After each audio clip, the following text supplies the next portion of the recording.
Olá, pessoal. Então, a gente vai começar a retomar um pouco dos conceitos que nós vimos em sala, da questão de ações em estruturas de aço, e vamos dar sequência no conteúdo, tá?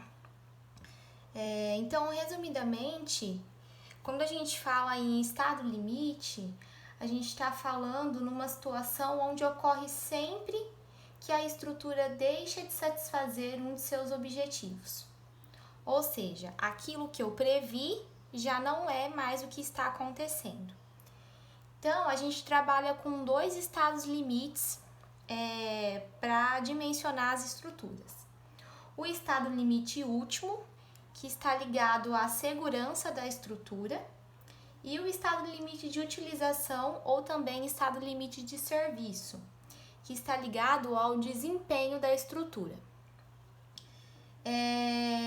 O método dos estados limites é o método pelo qual a gente vai trabalhar com o dimensionamento das estruturas no caso dos estados limites últimos, tá? Então, estado limite último.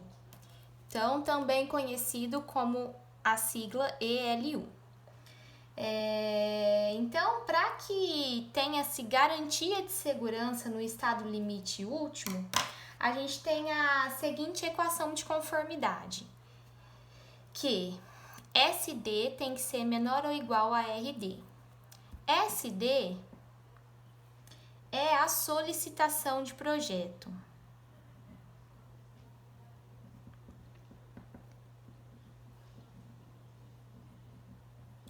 Ou seja, são todas as ações que estão atuando na estrutura. E RD é a resistência de projeto.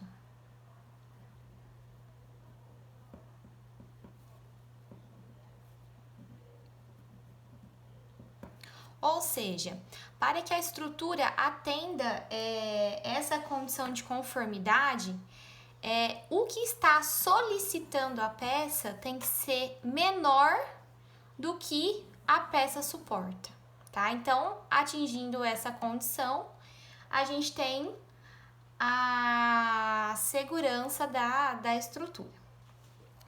Bom, então, tratando de algumas combinações de ações, a gente vai ver o caso da combinação normal, que é utilizada essas combinações para calcular essa solicitação de projeto, tá? Então, na combinação normal, essa solicitação de projeto SD, ela é definida pela somatória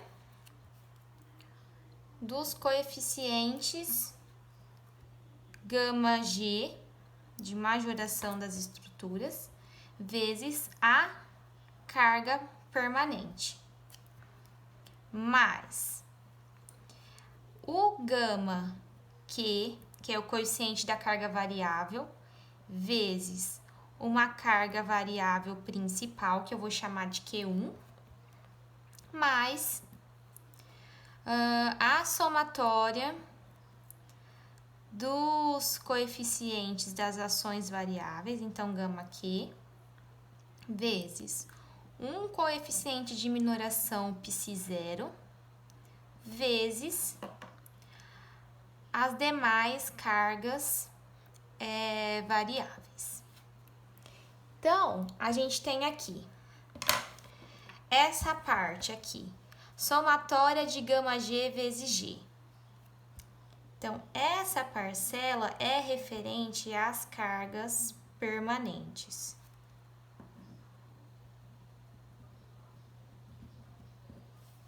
Porque é aquilo que sempre vai estar na estrutura. Por exemplo, o peso próprio da estrutura de aço, ou elementos construtivos que são adicionais às estruturas de aço que devem estar ali permanentemente. Então, isso a gente considera como cargas permanentes. Essa parcela aqui inteira é das cargas variáveis.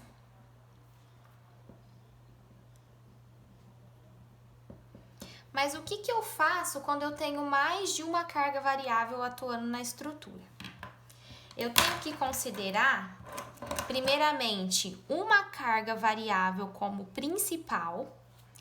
Então, a gente chama uma carga variável de carga principal. Carga variável principal.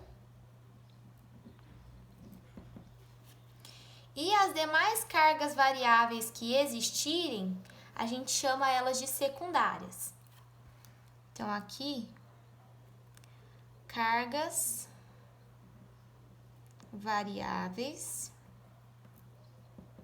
secundárias. Suponhamos que eu tenha duas cargas variáveis.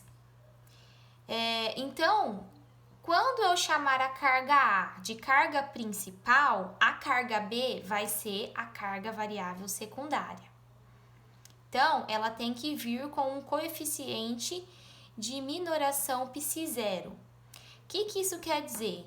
Que a probabilidade dessa carga principal ocorrer juntamente com essa carga variável é muito pequena. Então, por isso que usa esse coeficiente π0.